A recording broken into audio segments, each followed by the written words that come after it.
नमस्कार साथियों, स्वागत है आपका अपने परिवार विजन क्लासेज में। तो आप सब अच्छे होंगे, स्वस्थ होंगे। मैं आपका मित्र गोविंद कुमार खटीक। साथियों, हमने क्लास 10th विज्ञान के 3 चैप्टर पूरे कर लिए हैं। आज अपना चौथा चैप्टर स्टार्ट कर रहे हैं, जिसका नाम है कार्बन एवं इसके यौगिक। साथियों, हम कुछ पहले शुरुआत में कुछ बेसिक पॉइंट क्लियर करेंगे। उसके बाद हम पढ़ेंगे कार्बन की बंध प्रकृति कैसी है। उसके बाद हम पढ़ेंगे कार्बन के अपरूप कितने हैं, और उसके बाद हम पढ़ेंगे कार्बन की सर्वोत्तमुखी या बहुमुखी प्रकृति क्या होती है। तो आज हम 3 टॉपिक कवर करने वाले हैं। तो स्टार्ट करते हैं। सबसे पहले कार्बन के बारे में स्टार्ट करते हैं। चैप्टर का नाम है कार्बन एवं इसके यौगिक। तो सबसे पहले कार्बन के बारे में कुछ बेसिक जानकारी।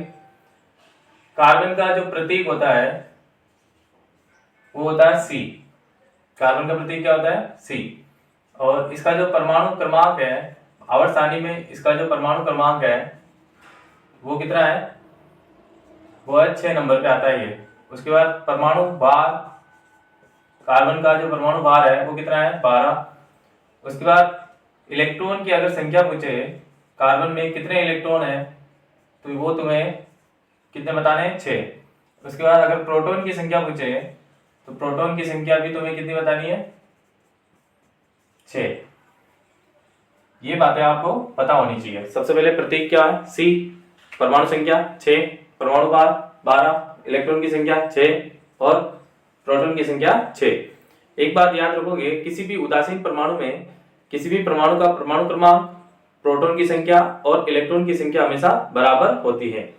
यहाँ पर परमाणु संख्या 6, प्रोटॉन की संख्या भी 6 और इलेक्ट्रॉन की संख्या भी 6। उसके बाद इसका इलेक्ट्रॉनिक विन्यास। इलेक्ट्रॉनिक विन्यास, इलेक्ट्रॉनिक विन्यास में हम जब कार्बन की परमाणु संरचना बनाते हैं, तो ये अपना नाभिक, ये पहली कक्षा और ये दूसरी कक्षा। पहली कक्षा को हम K से दिखाते हैं, दूसरी को L से दिखाते हैं। K में अधिकतम कितने इलेक्ट्रॉन आ सकते हैं? 2 इलेक्ट्रॉन। L में कितने आ सकते हैं? 8 इलेक्ट्रॉन। M के अंदर 18 इलेक्ट्रॉन आ सकते हैं, जबकि N के अंदर आते हैं 32 इलेक्ट्रॉन अधिकतम आ सकते हैं। इनसे ज्यादा हम इन कक्षाओं में इलेक्ट्रॉन नहीं भर सकते हैं। तो अगर अपने पास कार्बन का जो परमाणु संरचना है उसमें अगर कक्षाओं में इलेक्ट्रॉन भरने हैं, तो कार्बन के इलेक्ट्रॉन कितने हैं? 6। इस वजह से K में आ जाएंगे 2 इलेक्ट्रॉन। उसके बाद 4 इलेक्ट्रॉन किसमें आ जाएंगे? L वाली कक्षा में। तो यहाँ पर इलेक्ट्रॉन विन्यास क्या हो गया? K में 2, L में 4। अब ये वाली जो कक्षा है इसको हम बाह्यतम कक्षा बोलते हैं, बाह्यतम कोष, बाह्यतम कोष या बाह्यतम कक्ष। तो बाह्यतम कोष में जितने इलेक्ट्रॉन उपस्थित होते हैं किसी भी परमाणु में, वो उसकी संयोजकता कहलाती है। तो यहाँ पर कितने इलेक्ट्रॉन है? 4 इलेक्ट्रॉन। तो कार्बन की जो संयोजकता है वो कितनी हो गई? 4। क्यों? क्योंकि कार्बन के बाह्यतम कोष में कितने इलेक्ट्रॉन दिख रहे हैं? 4 इलेक्ट्रॉन। इस वजह से इसके बाह्यतम कोष में जितने इलेक्ट्रॉन है वो इसकी संयोजकता है। उसके बाद एक बेसिक पॉइंट क्लियर करेंगे, यहां तक आप नोट करें। जैसे जितने भी रसायन विज्ञान में यौगिक बनते हैं वो कितने होते हैं? 2 प्रकार के यौगिक होते हैं, 2 प्रकार के। पहला होता है आयनिक यौगिक और दूसरा होता है सहसंयोजक यौगिक।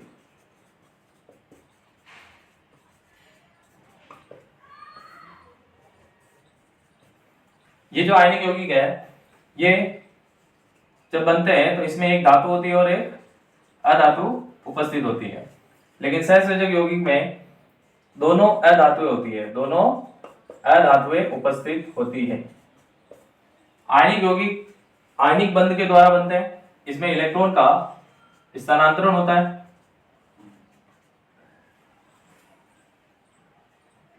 इलेक्ट्रॉन का स्थानांतरण होता है। जबकि सहसंयोजक यौगिक जब बनते हैं तो इसमें इलेक्ट्रॉन का सहभाजन होता है, या फिर इलेक्ट्रॉन की क्या होती है? साझेदारी होती है। या तो इलेक्ट्रॉन के सहभाजन से बनते हैं ये, या इलेक्ट्रॉन की साझेदारी होती है। और जब इलेक्ट्रॉन की साझेदारी होती है तो कौन सा बंध बनता है? सहसंयोजक बंध का निर्माण होता है।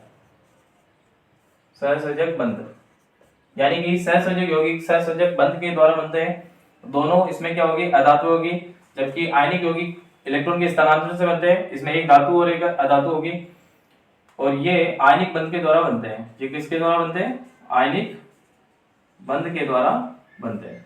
जैसे एग्जांपल अगर देखें आयनिक यौगिकों के, तो NaCl, MgOH whole twice, potassium hydroxide, calcium hydroxide, ये कुछ एग्जांपल है आयनिक यौगिकों के। इसके बाद सहसंयोजक यौगिकों के कुछ एग्जांपल है, जैसे HCl, CCl4, CH4, CO2 और NH3 अमोनिया। NH3 को हम क्या बोलते हैं, अमोनिया। उसके बाद H2, O2, Cl2 और N2, ये सारे वही यौगिक है, ये जितने भी यौगिक है वो सहसंयोजक बंध के द्वारा बनते हैं, क्योंकि इनमें इलेक्ट्रॉन का सहभाजन होता है। और ये कौन से यौगिक होते हैं, सहसंयोजक यौगिक। इधर ये सारे कौन से हैं, जिसमें एक धातु और एक अधातु हो वो आयनिक यौगिक होते हैं, और जिसमें दोनों अधातु होती है वो उप सहसंयोजक यौगिक होते हैं। तो ये आप नोट करेंगे। इसके बाद सबसे पहले हम जान लेते हैं कि धातु कौन सी और अधातु कौन सी होती है, और उनके बायतम कोश में कितने इलेक्ट्रॉन होते हैं, इनके बारे में जानना आवश्यक है, क्योंकि आगे जब हम इलेक्ट्रॉन बिंदु संरचना बनाएंगे तब हमें हर एक परमाणु के बायतम कोश के इलेक्ट्रॉन पता होने चाहिए। तो ये आप नोट करें। इसके बाद सबसे पहले हम बायतम कोश में इलेक्ट्रॉन कितने होते हैं वो समझते हैं।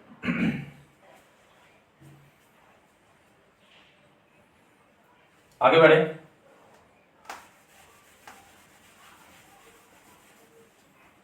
इनको मिटा देता हूं।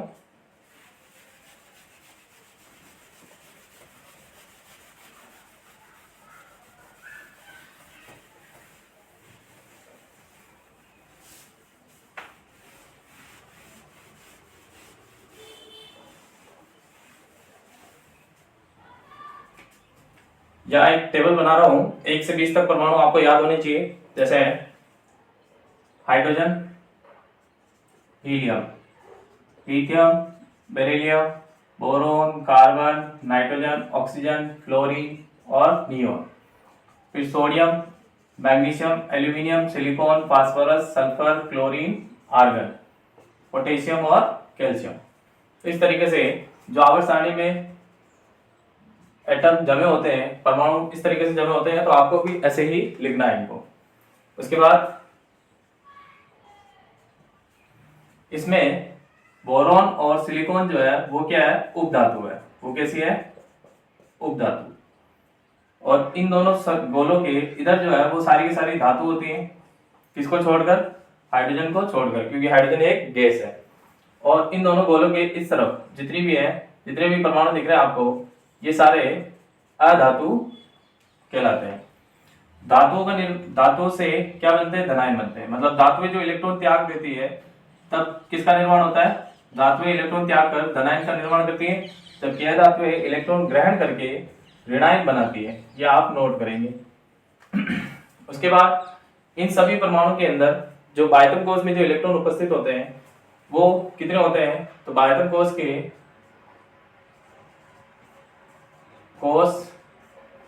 में इलेक्ट्रॉन की संख्या, अगर मैं पहले वर्ग की बात करूं, हाइड्रोजन, लिथियम, सोडियम, पोटेशियम, तो इनके अंदर एक मिलेगा आपको बायतम कोश में इलेक्ट्रॉन। बेरिलियम, मैग्नीशियम, कैल्शियम में 2 मिलेंगे। बोरॉन, एल्यूमिनियम में 3 मिलेंगे। कार्बन, सिलिकॉन में 4 इलेक्ट्रॉन मिलेंगे बायतम कोश में।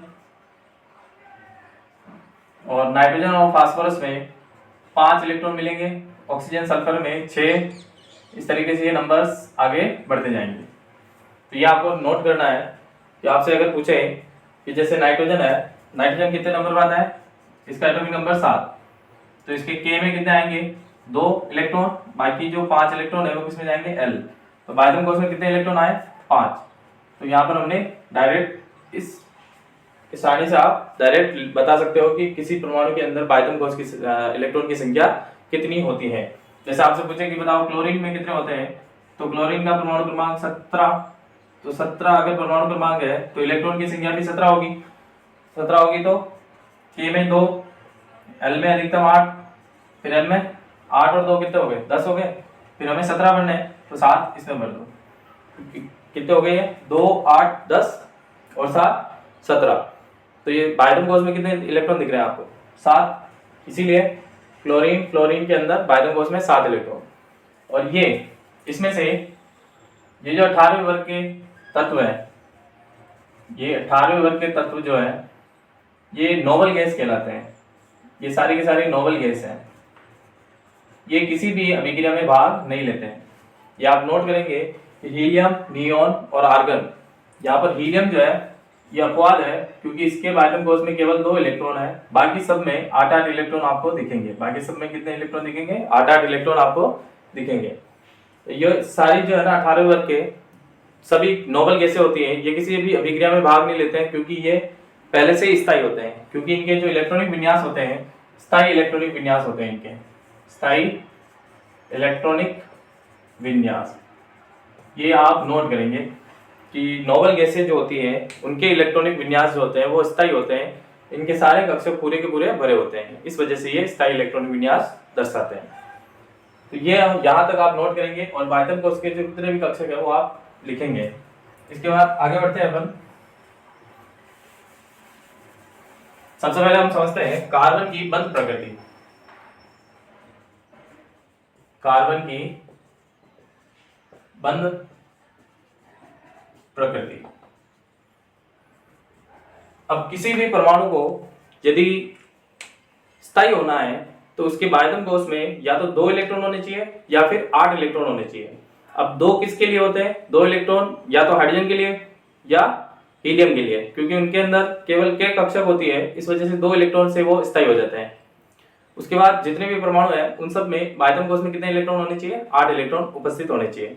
तो पहले समझते हैं कि कार्बन जो है वो कब स्थायी होगा बंध बनाने के बाद। तो 2 तरीके हैं। पहला, कार्बन परमाणु 4 इलेक्ट्रॉन। अभी देखो कार्बन के पास ये जो कार्बन का परमाणु संरचना है, नाभिक, फिर K और L। K में 2 इलेक्ट्रॉन है और L में कितने हैं? 4 इलेक्ट्रॉन। तो यदि किसी परमाणु को स्थायी होना है तो उसको बायरम गॉस में उसके कितने होने चाहिए? 8 इलेक्ट्रॉन होने चाहिए।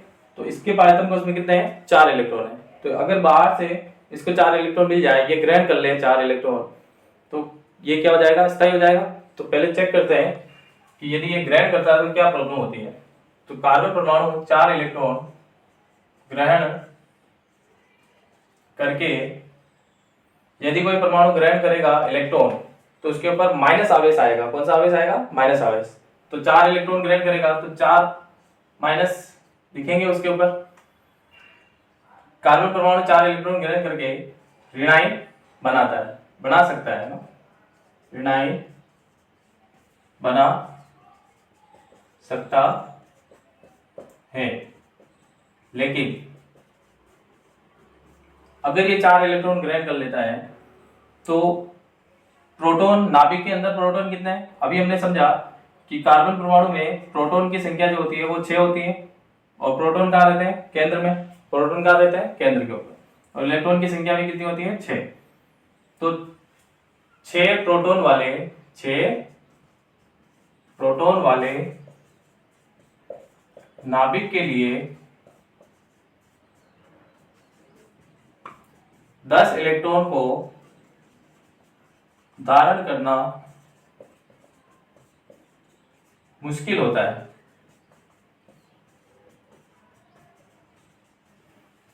इस चीज को समझें कि यदि 4 इलेक्ट्रॉन ग्रहण करके ये ऋणायन बनाता है कार्बन परमाणु स्थायी होने के लिए, तो 6 प्रोटॉन वाले नाभिक के लिए 10 इलेक्ट्रॉन को धारण करना मुश्किल होता है। मतलब अभी 4 इलेक्ट्रॉन हमने बाहर से इसको दे दिए, तो कितने इलेक्ट्रॉन हो गए?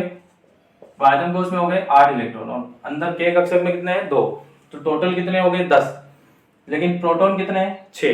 तो 6 प्रोटॉन वाले नाभिक को अगर 10 इलेक्ट्रॉन धारण करने होंगे तो ये इसके लिए मुश्किल होगा, इसीलिए ये कैसा हो जाता है? अस्थायी हो जाता है, इसलिए ये इलेक्ट्रॉन ग्रहण नहीं करता है। उसके बाद दूसरा तरीका है इसको स्थायी करने का। कार्बन परमाणु 4 इलेक्ट्रॉन त्याग कर,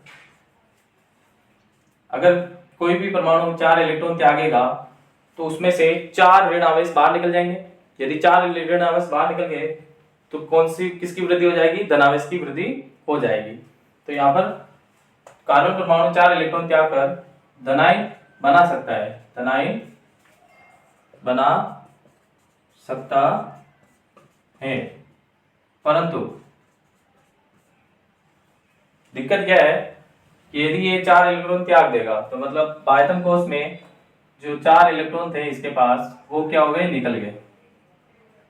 वो क्या हो गए? निकल गए। अब नाभिक में कितने हो गए? 6 प्रोटॉन हो गए और इलेक्ट्रॉन कितने हो गए? केवल 2।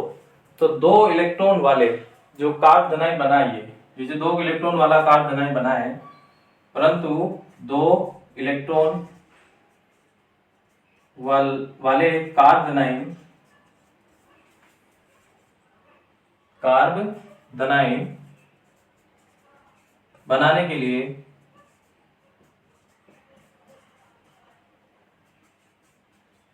अत्यधिक ऊर्जा की आवश्यकता होती है। अत्यधिक ऊर्जा की आवश्यकता होती है। मतलब क्या हुआ इसका? समझो, जैसे अगर ये कार्बन परमाणु अपने बाह्यतम कोश में से 4 इलेक्ट्रॉन क्या कर देगा? त्याग देगा, तो इसके ऊपर कौन सा आवेश आएगा? धनावेश। और ये धनायन बना सकता है। परंतु जब ये 4 इलेक्ट्रॉन त्याग देगा तो ये जो 2 इलेक्ट्रॉन वाला जो कार्ब धनायन बना है, 2 इलेक्ट्रॉन वाला कार्ब धनायन बना है, उसके लिए अत्यधिक ऊर्जा की आवश्यकता होती है, जिससे क्या हो जाता है? फिर से अस्थायी हो जाता है। तो यहाँ इन दोनों बातों से ये समझ में आता है कि कार्बन परमाणु जो है वो ना तो इलेक्ट्रॉन त्याग कर स्थायी होता है और ना ही ग्रहण करके स्थायी होता है। तो फिर नया तरीका क्या है बंध बनाने का, तो वो हम आगे समझते हैं।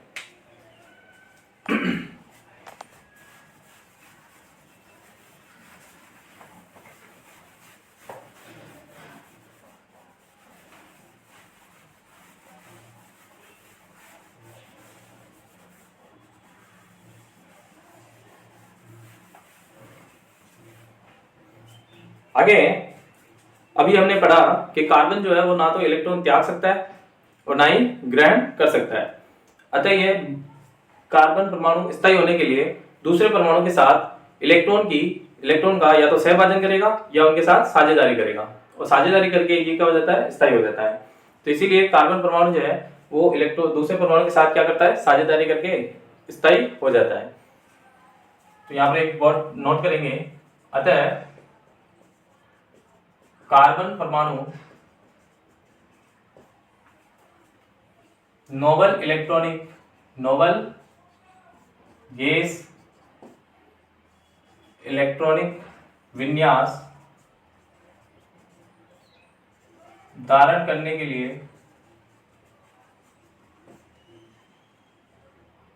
अतः कार्बन परमाणु नोबल गैस इलेक्ट्रॉनिक विन्यास धारण करने के लिए अन्य परमाणु के इलेक्ट्रॉन के साथ साझेदारी करता है, साझेदारी या सहभाजन करता है।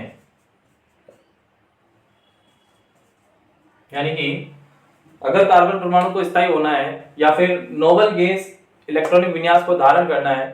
अब नोबल गैस में क्या होता है? सभी परमाणु जो होते हैं वो स्थायी इलेक्ट्रॉनिक विन्यास धारण किए हुए हैं। तो ये सारे जो परमाणु हैं वो बंद इसलिए बनाते हैं क्योंकि ये सभी नोबल गैस इलेक्ट्रॉनिक विन्यास को धारण कर लें, ताकि ये भी क्या हो जाए? स्थायी हो जाए। क्योंकि इनके बाह्यतम कोश में यदि 8 इलेक्ट्रॉन नहीं होंगे तो ये स्थायी नहीं होंगे। इस वजह से ये क्या बनाते हैं? दूसरे परमाणु से बंध बनाते हैं। तो कार्बन परमाणु किस तरीके से बंध बनाता है? ये इलेक्ट्रॉन अन्य परमाणु के साथ साझेदारी करता है, इलेक्ट्रॉन का सहभाजन करता है। तो यहाँ पर परिभाषा लिखेंगे सबसे पहले। इलेक्ट्रॉन के सहभाजन से अभी हमने समझा कि इलेक्ट्रॉन के सहभाजन से कौन सा बंध बनता है? सहसंयोजक बंध बनता है। तो इस बात को नोट करेंगे। दो परमाणु के मध्य यदि इलेक्ट्रॉन का सहभाजन या साझेदारी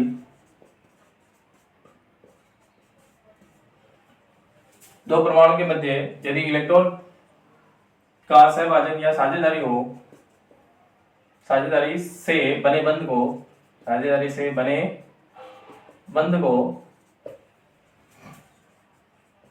सहभाजन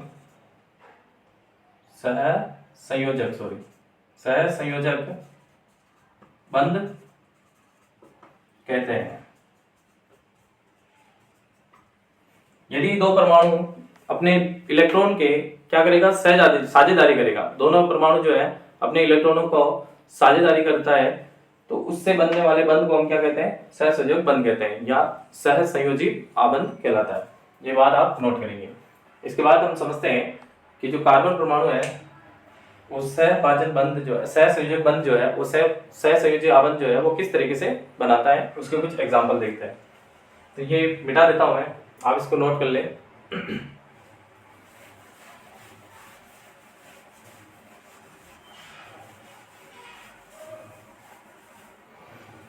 एग्जाम्पल देखते हैं। सबसे पहले जैसे H2, हाइड्रोजन के आयतन कोश में कितने इलेक्ट्रॉन होते हैं, एक। हाइड्रोजन के आयतन कोश में कितने होते हैं, एक। इलेक्ट्रॉन को हम ऐसे क्रॉस से दिखा सकते हैं। यदि हाइड्रोजन को स्थायी होना है तो इसके आयतन कोश में 2 इलेक्ट्रॉन की आवश्यकता होती है। क्यों? क्योंकि हाइड्रोजन के पास केवल एक शेल होती है, एक कक्षक होती है जिसका नाम है K। तो K में अधिकतम 2 इलेक्ट्रॉन आते हैं। यदि 2 इलेक्ट्रॉन पूरे भर जाएंगे तो वो परमाणु कैसा हो जाएगा, स्थायी हो जाएगा। इसीलिए हाइड्रोजन के आयतन कोश में यदि 2 इलेक्ट्रॉन हो जाए तो वो स्थायी हो जाएगा। हाइड्रोजन सामने वाले परमाणु से हाइड्रोजन अणु अगर बनता है तो ये सहभाजन से बनता है। कैसे बनता है? हाइड्रोजन सामने वाले से क्या कर लेता है, एक इलेक्ट्रॉन ले लेता है। अगर इसको इस वाले परमाणु को स्थायी होना है तो ये सामने वाले से एक इलेक्ट्रॉन की सहभाजन कर लेगा और ये भी एक इलेक्ट्रॉन से सहभाजित हो जाएगा। इस वजह से यहाँ पर इलेक्ट्रॉन का क्या हुआ, एक एक इलेक्ट्रॉन का सहभाजन हुआ। तो किस बंध का निर्माण होता है? जब एक एक बंध का सहभाजन होता है तो एकल बंध का निर्माण होता है। तो हाइड्रोजन हाइड्रोजन के बीच में कौन सा बंध बन गया, एकल बंध। उसी तरीके से जैसे ऑक्सीजन अणु है, तो ऑक्सीजन के आयतन कोश में कितने इलेक्ट्रॉन है, ये रहा ऑक्सीजन, इसके आयतन कोश में कितने, 6 इलेक्ट्रॉन। तो 1 4 और 5 और 6। उसी तरीके से दूसरा अणु जो होगा, दूसरा परमाणु होगा, उसके आयतन कोश में भी कितने होंगे, 6 अणु होंगे। यदि ऑक्सीजन को स्थायी होना है तो इसके आयतन कोश में 8 इलेक्ट्रॉन होने चाहिए। तो इसलिए ये 6 तो है इसके पास, इसके अगर स्थायी होना है तो सामने वाले के 2 इलेक्ट्रॉन ले लेगा। और यदि इस परमाणु को स्थायी होना है तो ये भी सामने वाले के 2 परमाणु से सहभाजन कर लेगा। इस वजह से ऑक्सीजन कितने परमाणु के इलेक्ट्रॉन से सहभाजन कर रहा है, 4। इसीलिए यहाँ पर डबल बॉन्ड का निर्माण होता है। एक बॉन्ड यहाँ से बनेगा और एक बॉन्ड यहाँ से बनेगा। तो इसीलिए इसको बोलते हैं द्विआबंध बनता है। ऑक्सीजन अणु के बीच में क्या सा बंध बनता है, द्विआबंध बनता है। ये आप नोट करेंगे। उसके बाद जैसे नाइट्रोजन परमाणु है, जैसे N2 अणु है, तो N2 नाइट्रोजन परमाणु के आयतन कोश में हमें 5 इलेक्ट्रॉन मिलते हैं। कितने इलेक्ट्रॉन, 5 इलेक्ट्रॉन। ये इसके इस परमाणु के 5 इलेक्ट्रॉन और ये इस परमाणु के 5 इलेक्ट्रॉन। अब यहाँ पर नाइट्रोजन के अगर स्थायी होना है नाइट्रोजन परमाणु को, तो ये सामने वाले इलेक्ट्रॉन, सामने वाले से कितने इलेक्ट्रॉन लेगा, सहभाजन करेगा, 3 इलेक्ट्रॉन से। तो ये क्या करेगा, इन तीनों से सहभाजन कर लेगा। उसी तरीके से ये वाला परमाणु इस वाले परमाणु से भी 3 इलेक्ट्रॉन से सहभाजन करेगा, क्योंकि इसके पास भी कितने हैं, 5 है। तो यहाँ पर नाइट्रोजन के बीच में कितने इलेक्ट्रॉन की सहभाजन हुआ, 6 इलेक्ट्रॉन का सहभाजन हुआ।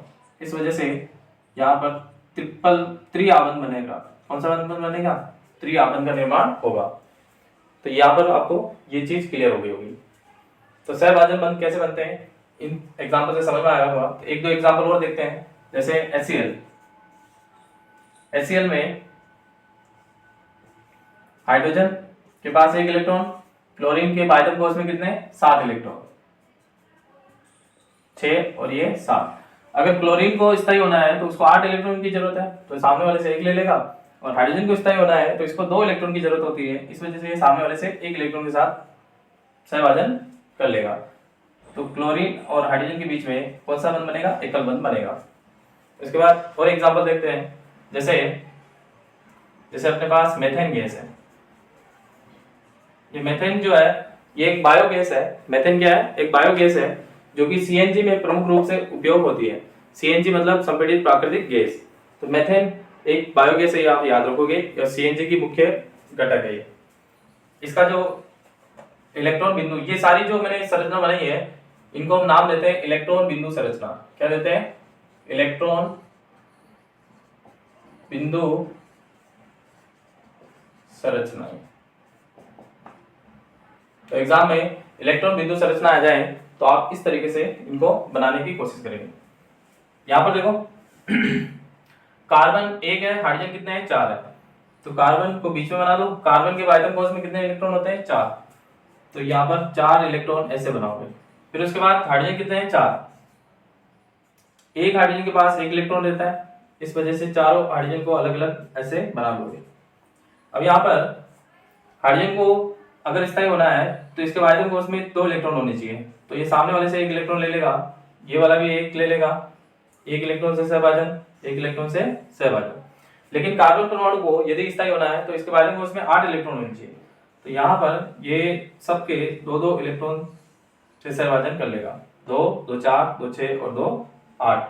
इस तरीके से वायतन कोश में कार्बन के पास कितने हो गए? 8 इलेक्ट्रॉन हो गए और हर हाइड्रोजन के पास कितने हो गए? 2 2 2।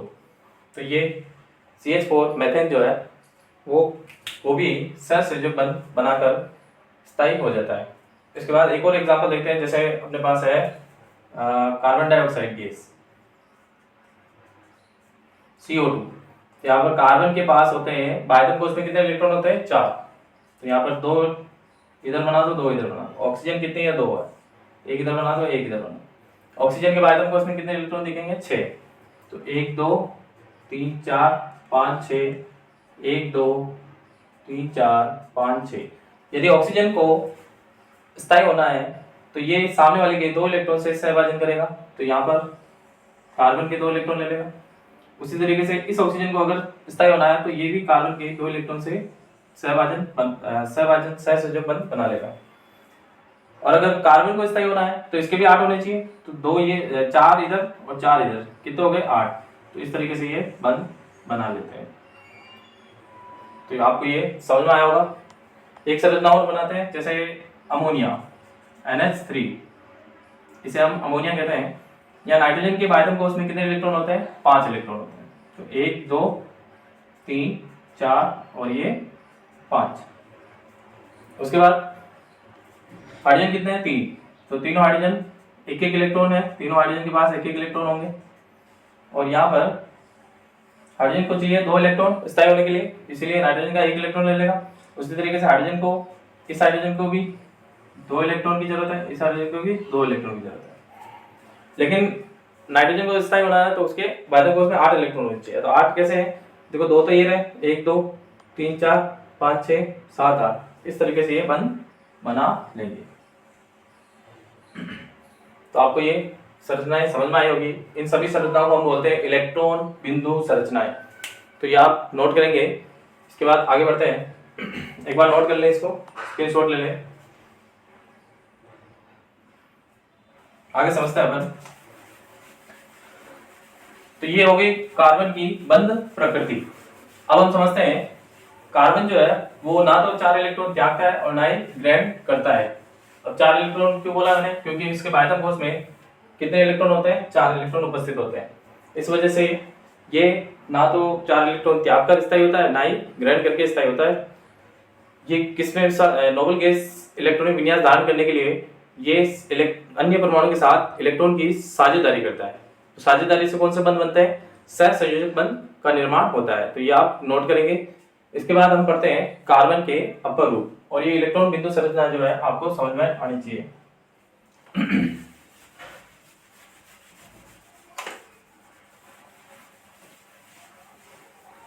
अगला है कार्बन के अपर रूप। तो कार्बन के 3 अपर रूप होते हैं।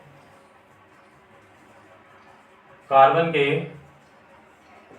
अपर रूप, तो सबसे पहले अपर रूप किसे कहते हैं?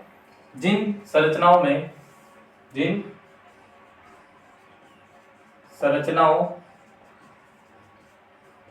के भौतिक गुणधर्म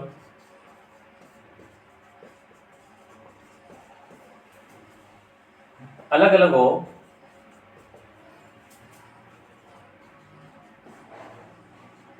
लेकिन रासायनिक गुणधर्म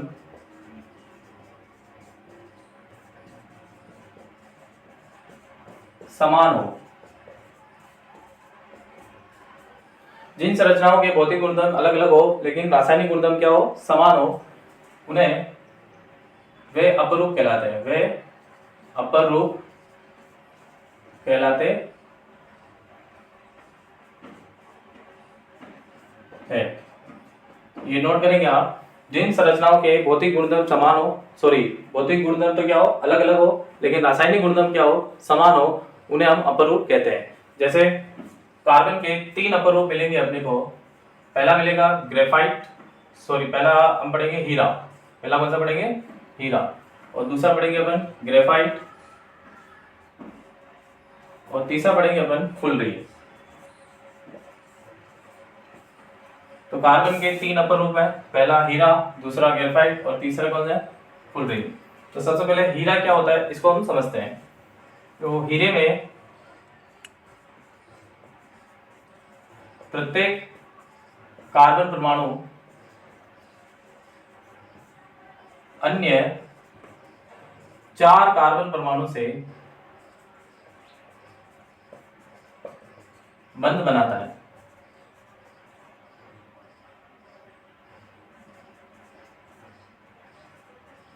हीरे में प्रत्येक कार्बन परमाणु 4 अन्य कार्बन परमाणु से बंध बनाता है। कैसे बनाता है इसकी स्ट्रक्चर देखते हैं अपन। सबसे पहले 1 2 3 4, तो ये जो कार्बन परमाणु है वो अन्य 4 कार्बन परमाणु से क्या कर रहा है, बंध बना रहा है। उसी तरीके से आगे ये ऐसे जुड़ते जाएंगे।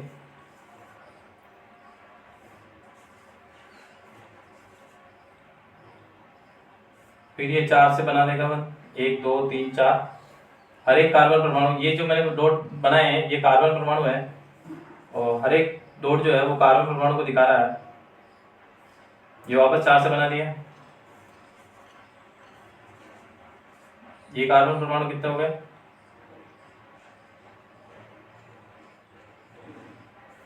1 2 3 4। उसी तरीके से आगे ये संरचना ऐसे बनती जाएगी। इस तरीके से ये संरचना आगे से आगे बढ़ जाती है। तो आपको ये समझ में आया होगा अच्छे से। मतलब हर कार्बन परमाणु जो है वो 4 कार्बन परमाणु से बंध बना देता है इस तरीके से। तो ये आपको समझ में आया होगा। इसको मैं मिटा देता हूं। उसके बाद कार्बन हीरा जो होता है, हीरा प्राकृतिक रूप से कठोर होता है। प्राकृतिक रूप से कठोर होता है। उसके बाद हीरा विद्युत का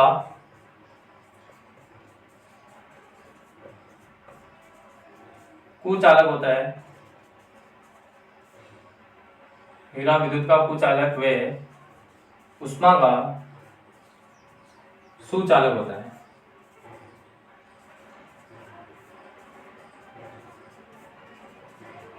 और 3 पॉइंट हो गए। हीरे में प्रत्येक कार्बन परमाणु अन्य 4 कार्बन परमाणु से बंध बनाता है।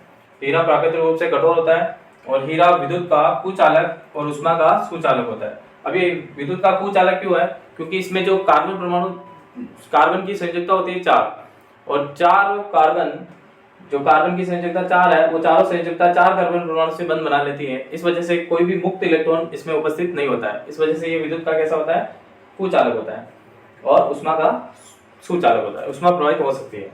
उसके बाद हीरा पारदर्शी होता है। हीरा पारदर्शी होता, हीरा जो है वो पारदर्शी होता है। उसके बाद ग्रेफाइट। सबसे पहले ग्रेफाइट में प्रत्येक कार्बन परमाणु अन्य 3 कार्बन परमाणु से बंध बनाता है। कैसे बनाता है इसको हम समझते हैं। जैसे संरचना आप देखेंगे, ये षटकोणीय संरचना हमें दिखाई देती है। ग्रेफाइट की कौन सी संरचना दिखाई देती है? षटकोणीय। इस तरीके से हर एक कार्बन परमाणु जो है वो तीन से बंध बनाता है।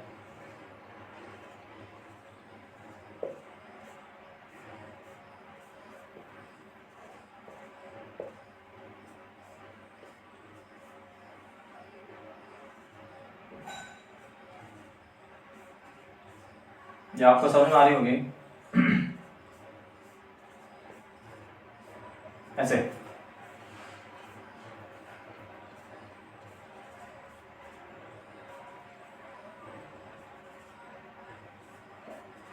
अगर प्रत्येक कार्बन को देखोगे तो कितने कार्बन से जुड़ा है? ये कार्बन को अगर देखोगे तो 1 2 3 से, और एक इलेक्ट्रॉन इसका मुक्त है, क्योंकि चार कार्बन की संयोजकता कितनी होती है? 4 होती है। उसमें से 3 इलेक्ट्रॉन तो जुड़े हुए हैं कार्बन से, लेकिन एक इलेक्ट्रॉन क्या है? मुक्त है। इस वजह से ग्रेफाइट जो होता है वो कैसा होता है? विद्युत का सुचालक होता है, जबकि हीरा कैसा होता है? कुचालक होता है। ये बात आप नोट करेंगे, इंपॉर्टेंट है, बार बार एग्जाम में पूछा जाता है। तो डायग्राम आपको समझ में आया होगा। उसके बाद ग्रेफाइट में प्रत्येक कार्बन परमाणु अन्य 3 कार्बन परमाणु से बंध बनाता है, और ग्रेफाइट जो है विद्युत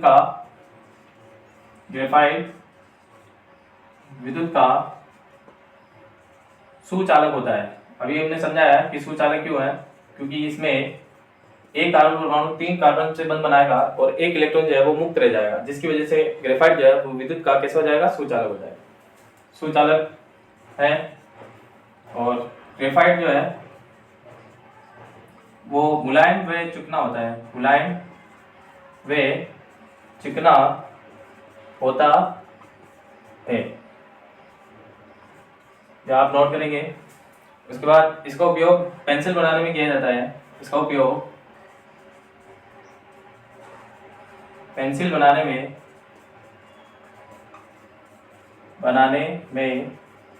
किया जाता है।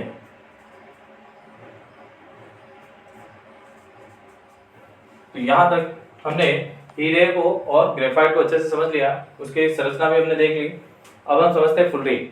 तो फुलरिन जो सबसे छोटा फुलरिन जो मिला था वो 60 कार्बन का मिला था, मतलब 60 कार्बन परमाणु थे सबसे छोटे फुलरिन के अंदर। इसको खोजने वाले थे अमेरिका के आर्किटेक्चर बकमिंस्टर फुलर, नाम था उनका बकमिंस्टर फुलर, उन्हीं के नाम से फुलरिन को रखा गया है। और सबसे छोटे फुलरिन के अंदर 60 कार्बन परमाणु मौजूद होते हैं, ये आप ध्यान रखेंगे। इसके बाद इनको नोट करेंगे, इनको एक बार स्क्रीनशॉट लें, फिर आगे बढ़ते हैं अपन। अगला टॉपिक है अपना कार्बन की सर्वोत्तमुखी या बहुमुखी प्रकृति के बारे में हम समझते हैं। तो मिटाएं इसको।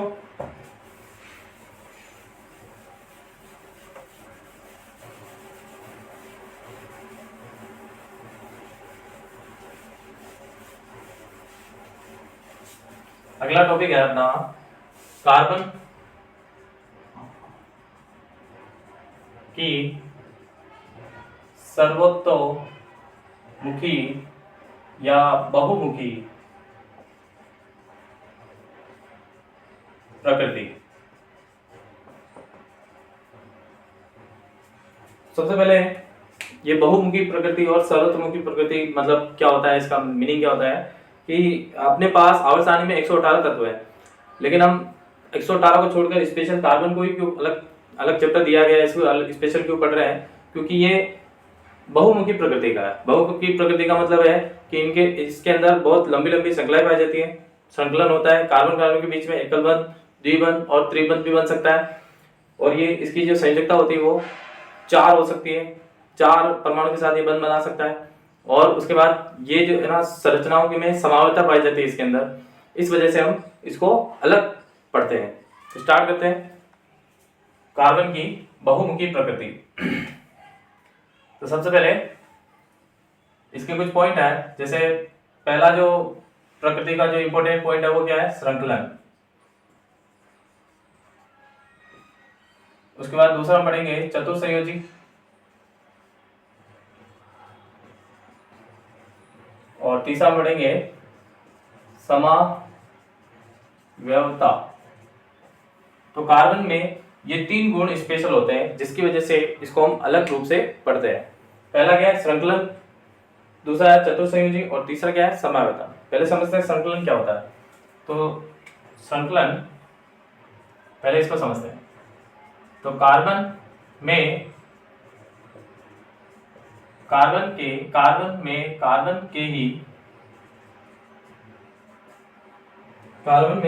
के ही अन्य परमाणुओं के साथ आवरण बनाने की कार्बन में कार्बन के ही अन्य परमाणु के साथ आवरण बनाने की अद्वितीय क्षमता होती है, जिससे बड़ी संख्या में अणु बनते हैं।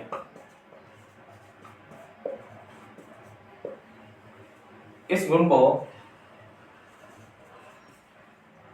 को संकलन कहते हैं।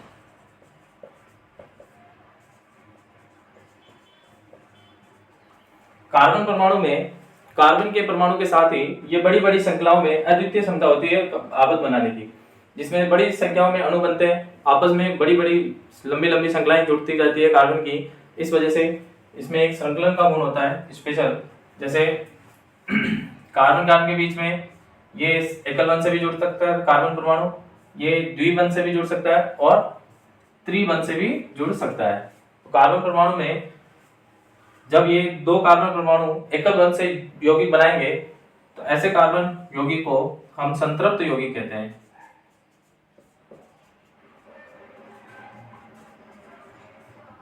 क्या कहते हैं? संतृप्त यौगिक। संतृप्त यौगिक किसे कहते हैं? कार्बन परमाणु यदि कार्बन परमाणु के साथ एकल बंध बनाकर यौगिक बनाते हैं तो उसे हम संतृप्त यौगिक कहते हैं। उसके बाद जब कार्बन परमाणु के साथ यदि द्विबंध या त्रिबंध वाले यौगिक बनाते हैं तो उसे हम असंतृप्त यौगिक कहते हैं। तो ये आप नोट करेंगे, संकलन का गुण जो है वो क्या है कि जो कार्बन परमाणु है उसमें आवरण बनाने की अद्वितीय क्षमता होती है, जिससे क्या होता है बड़ी संख्या में अणु जुड़ते जाते हैं, इससे बड़ी संख्या वाले अणु जो है ना वो बनते हैं। इससे इस गुण को हम क्या कहते हैं? संकलन कहते हैं।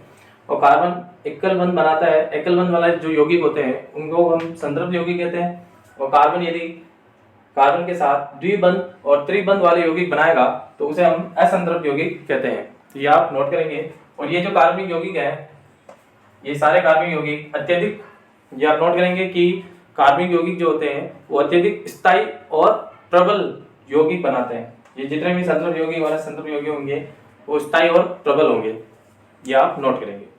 उसके बाद चतुर्संयोजी, इसको मैं मिटा देता हूं।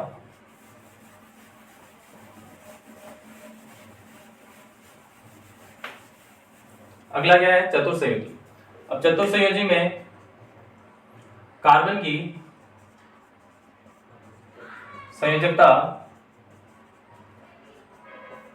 4 होती है, अतः यह अन्य परमाणु जैसे oxygen, hydrogen, sulphur, nitrogen, chlorine से मिलकर कार्बन के स्थायी यौगिक का निर्माण करता है। तो इस लाइन में हमने अभी पढ़ा कि कार्बन की संयोजकता, कार्बन के पाइथन कोश में कितने इलेक्ट्रॉन होते हैं? 4 इलेक्ट्रॉन होते हैं। तो कार्बन की संयोजकता कितनी हुई? 4। इसीलिए कार्बन जो है वो सिंगल एकल बंध भी बना सकता है और द्विबंध भी बना सकता है और त्रिबंध से भी जुड़ सकता है। और कार्बन का आकार छोटा होता है, इसीलिए छोटे परमाणु जैसे ऑक्सीजन, हाइड्रोजन, सल्फर, नाइट्रोजन और क्लोरीन से भी बंध, ये जो इनसे मिलकर स्थायी कार्बन के स्थायी यौगिकों का निर्माण कर सकता है। इस वजह से बहुमुखी प्रकृति का कहलाता है कार्बन। उसके बाद समानता, ये आपने नोट किया होगा। आगे बढ़ते हैं। समानता समानता क्या होती है, पहले इसकी परिभाषा देखते हैं समानता की।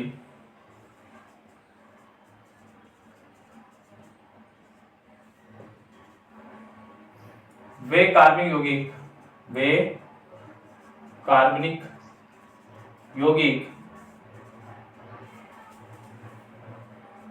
जिनके रासायनिक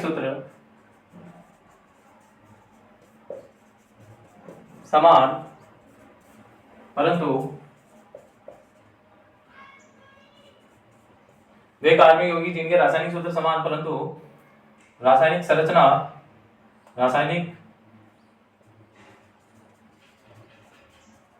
संरचना भिन्न हो, वे समावयव कहलाते हैं।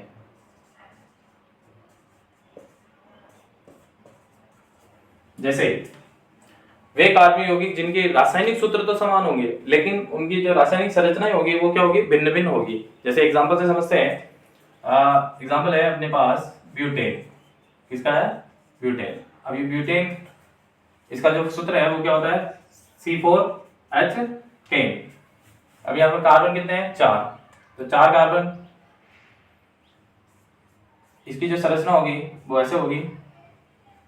यहाँ पर कार्बन की संयोजकता होती है कितनी, 4, तो एक तो ये रही, 2 3 4, 1 2 3 4, 1 2 3, हर एक कार्बन की संयोजकता कितनी होती है, 4। तो हमने चारों तरफ 4 4 जोड़ दिए। और कितने हाइड्रोजन है, 10, तो एक हाइड्रोजन यहाँ जुड़ेगा, एक यहाँ, एक यहाँ, एक यहाँ, इस तरीके से हाइड्रोजन इस तरीके से जुड़ जाएंगे। तो ये जो संरचना है इसमें कार्बन 4 है और हाइड्रोजन भी कितने हैं, 10 है। लेकिन इस वाली संरचना में देखो, इसमें कार्बन की संयोजकता पूरी करो, 1 2 3 4, फिर 1 2 3 4 और 1 2 3 और ये 4, और इसकी अगर पूरी करेंगे तो 1 2 3 4, और सभी को किससे जोड़ दो, हाइड्रोजन से जोड़ दो। अब अगर इस संरचना को देखोगे तो ये और ये, इसमें रासायनिक सूत्र तो समान है। कैसे, देखो कार्बन कितने हुए, 1 2 3 4, 4 कार्बन है। हाइड्रोजन कितना है, 1 2 3 4 5 6 7 8 9 10, कितना हो गया, हाइड्रोजन 10 हो गए। तो दोनों का रासायनिक सूत्र तो समान है लेकिन संरचना क्या है, अलग अलग है। तो ऐसे रासायनिक संरचनाओं को हम क्या बोलते हैं, इनमें क्या है, समावयवता है, इनमें क्या है, समावयवता है। और ये कौन सी समावयवता है, इसको हम नाम देते हैं संरचनात्मक समावयवता। तो यहां तक आप नोट करेंगे। तो आज हमने 3 टॉपिक पढ़े थे। पहला टॉपिक था कार्बन की बंध प्रकृति, दूसरा था कार्बन के अपरूप, और तीसरा था कार्बन की सर्वोत्तमुखी और बहुमुखी प्रकृति। तो ये आपको अच्छे से समझ में आया होगा। इसके बाद जो नेक्स्ट वीडियो आएगा उसमें हम पढ़ेंगे कार्बन, जितने भी कार्बनिक यौगिक होते हैं उनके आयुर्वेदिक नाम और वो यौगिक बनते कैसे हैं, ये हम अगले वीडियो में पढ़ेंगे। तब तक के लिए पढ़ते रहिए। धन्यवाद, थैंक यू।